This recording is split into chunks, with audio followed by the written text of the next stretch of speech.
There is a particular kind of anxiety that arrives quietly. You're not in danger. Nothing terrible has happened. You're simply scrolling. Someone bought a house.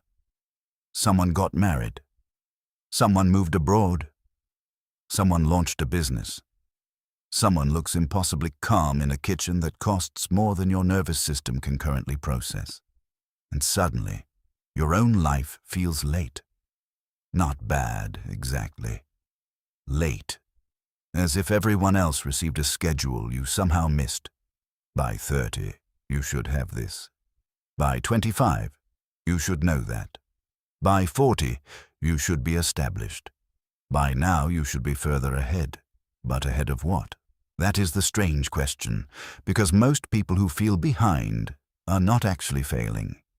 They are comparing their private uncertainty to someone else's edited evidence of progress. And that is not a fair trial. That is a courtroom run by Instagram. Much of the feeling of being behind comes from an invisible timeline. A silent list of milestones you absorbed without fully choosing. Graduate by this age. Find love by this age. Own a home by this age. Have children by this age. Make enough money by this age. Become impressive by this age.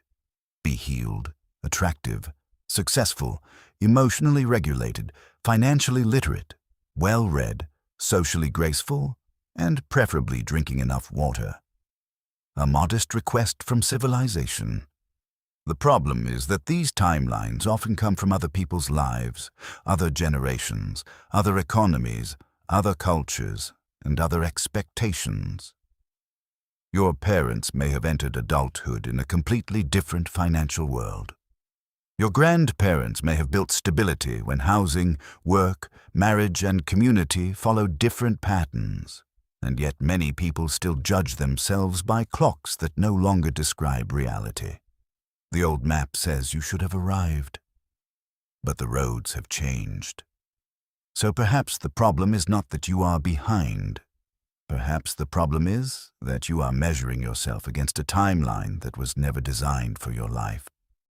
Psychologist Leon Festinger introduced social comparison theory in the 1950s.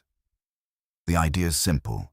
When people are uncertain about themselves, they evaluate their own lives by comparing themselves to others. This can be useful. We learn from others. We orient ourselves socially. We understand what is possible. But comparison becomes poisonous when the sample is distorted. And modern life has created the most distorted comparison environment in human history. You're no longer comparing yourself to your village. You're comparing yourself to millions of people. The most successful person from every school, the most attractive person from every city, the richest person in your age group, the happiest-looking couple, the most disciplined stranger, the rare person who became wildly successful at 22 and now explains discipline from a balcony. Very moving, very irritating, very bad for the soul. The brain was not built to compare itself against a global highlight reel. It was built for small communities. Real faces, known context. You knew who inherited money, who had help, who was miserable despite appearances, who was secretly insufferable. Context softened comparison. The internet removes context. It gives you the achievement without the cost, the image without the sacrifice, the result without the years, and then asks you why you are not there yet. Feeling behind is not only about success, it is about identity. When you see someone else moving ahead, the pain is often not envy in the shallow sense. It is grief. Grief for the version of yourself you thought you would be by now. The life you imagined. The relationship that did not happen. The career that did not unfold. The confidence that did not arrive. The money that did not accumulate. The peace that still seems to belong to other people. This is why the phrase, "Don't compare yourself," rarely works. Because comparison is not always vanity. Sometimes comparison is mourning. You're not only looking at someone else's life, You are looking at the gap between your current life and the life you thought you would have. That gap hurts. And if you do not name the grief, you may turn it into self-attack. I'm lazy, I'm behind, I wasted time, I made the wrong choices. Everyone else figured it out. But grief needs tenderness before it can become direction. If you shame yourself for not being where you hoped, you do not become wiser, you become afraid. And afraid people rarely build good lives, they build urgent ones. There is a reason this feeling often appears in the 20s and 30s. These years are sold as the beginning of freedom. But for many people, they are the beginning of disorientation. You leave school, where progress is clearly marked. Grades, years, exams, graduation. Then adulthood arrives and removes the scoreboard. There's no universal syllabus. No teacher saying, "Excellent, you're developing at the correct existential pace." Just bills, choice, dating apps, career uncertainty, expensive groceries, and a vague sense that everyone else attended an orientation session you missed. This is the quarter-life crisis. Not a dramatic breakdown. More often, it is a quiet confrontation with uncertainty. Who am I becoming? Did I choose correctly? Is this what life is supposed to feel like? Am I running out of time? The philosopher Søren Kierkegaard wrote, "Anxiety is the dizziness of freedom." That line fits modern adulthood almost perfectly. Freedom sounds beautiful until you realize it also means there is no guaranteed path. No single correct sequence. No final authority confirming you are doing life properly. You have to choose. And choice creates anxiety. Another reason people feel behind is that they imagine life as a straight line. Study, work, love, money, home, peace, meaning. A neat staircase leading upward.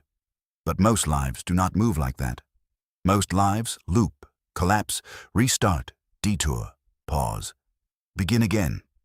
People change careers, lose relationships, recover from illness, care for family, move cities, start late, begin over, grieve, heal, waste years, learn slowly, get lucky, get unlucky, become someone unexpected. The straight-line life is a myth.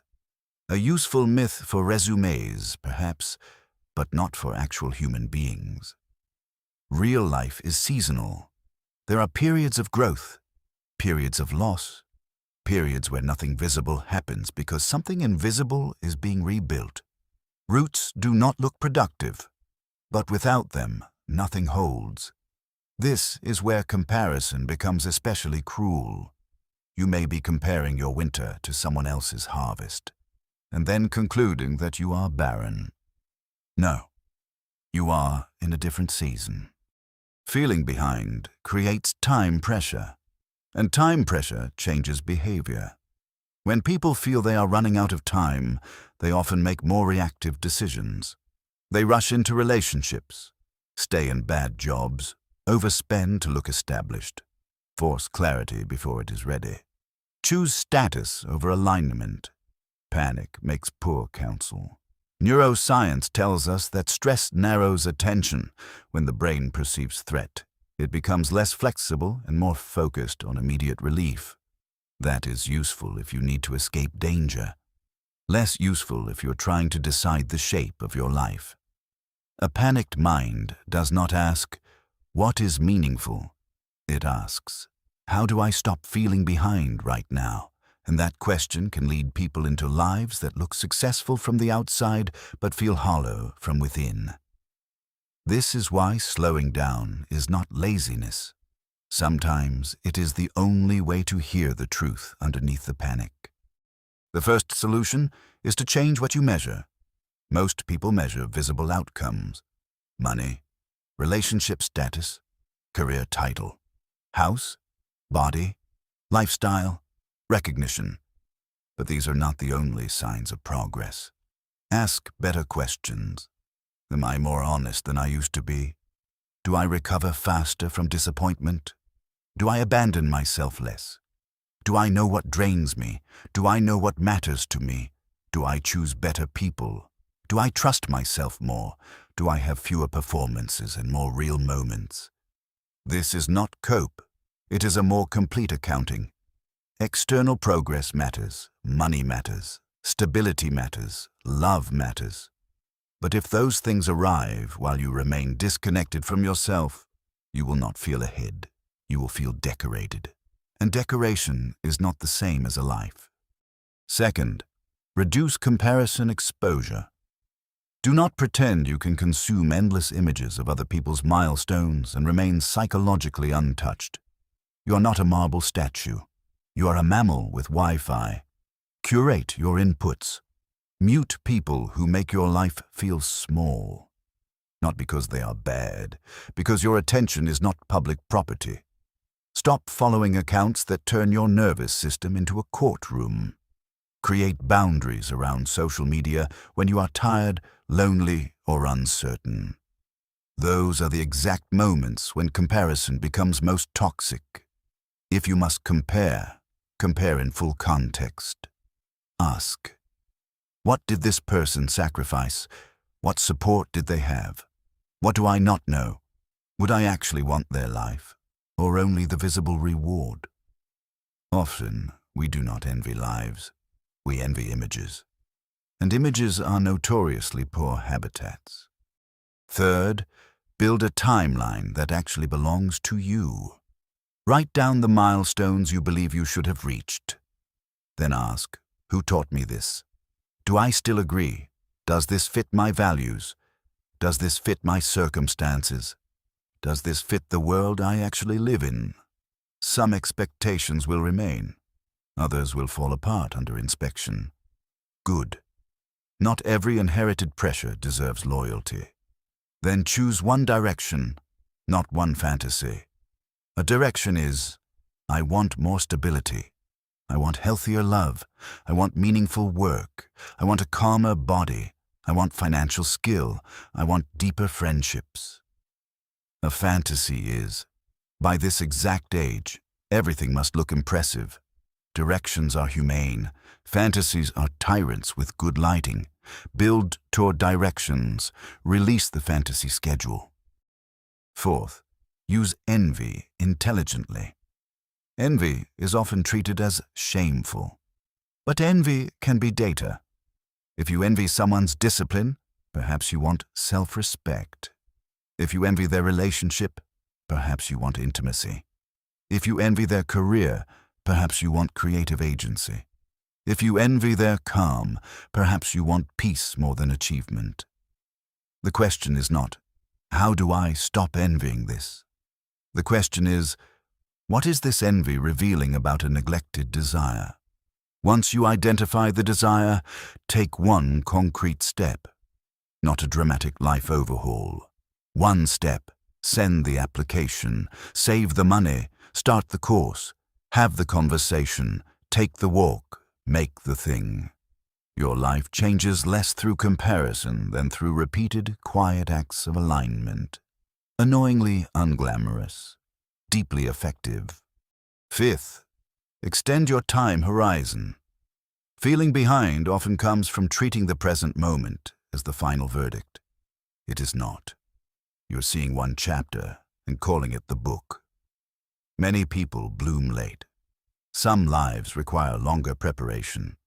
Some people spend years surviving before they can begin building. Some people need to unlearn before they can grow. The world worships early success because it photographs well. But early is not the same as deep. Carl Jung wrote, "The afternoon of life is just as full of meaning as the morning." That is worth remembering. There is no single age at which life stops becoming. There are only doors we stop walking through because we mistakenly believe they have closed. They may not have closed. You may simply be arriving differently. Feeling behind is one of the most painful illusions of modern life, because it sounds like self-awareness, but often it is comparison wearing the mask of truth. You are not behind in some universal race. You are inside a life with its own losses, delays, conditions, wounds, gifts, limits, and timing. This does not mean you should become passive. It means you should stop using shame as a compass. Shame can make you move, but it rarely helps you arrive anywhere worth living.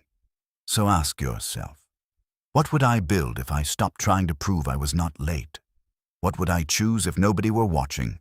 What desire is still mine beneath the noise? And what small act would make me feel less behind? Not because it impresses anyone, but because it returns me to my own life. You're not late. You're not early. You're becoming. And becoming rarely follows a schedule polite enough for the internet. If this video resonated with you, subscribe to Atlas of Becoming and click on the screen for the next video, The Psychology of Emotional Spending.